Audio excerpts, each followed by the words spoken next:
Good day, fellow fans of cybersecurity. My name is Abiodun Abbas. Today, I'll be talking about the Fair Information Practice Principles. I would say the Fair Information Practice Principles are a set of international recognized guidelines for managing personal data. They serve as the foundation, for privacy policy in both government sector and private sectors, aiming in protecting individual personal information. Now, I'll be looking at the overview of the Fair Information Practice Principles. Number one is transparency.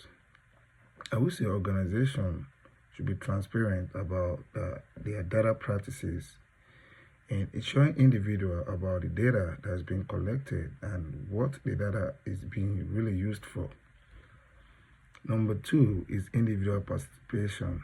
I will say individuals has the right to have access to their personal data and how the data is really being used and what is being used for.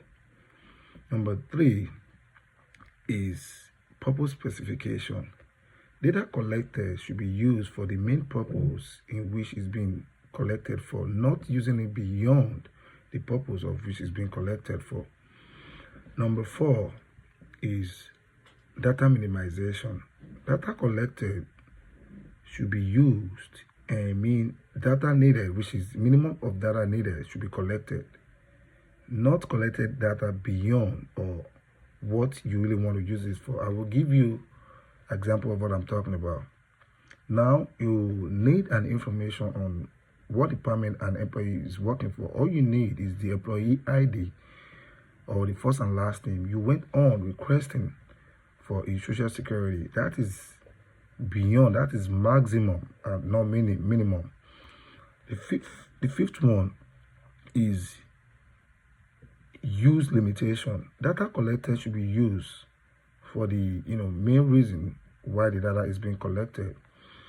And lastly, on this aspect is the security, which cannot be neglected or to push aside.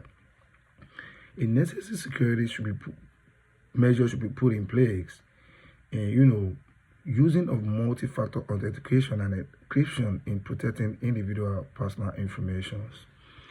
Now, I will move further by comparing the Fair Information Practice Principle with other privacy laws, like the California Consumer Privacy Act and the General Data Protection Regulation, which also emphasize on data protection, security, and user rights.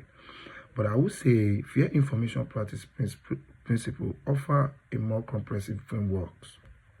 Now, I will be moving further on how the Fair Information Practice Principle can help us protect the personal identifiable information.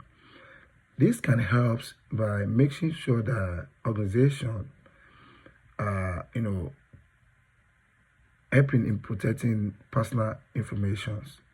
For example, let's talk about the federal agency.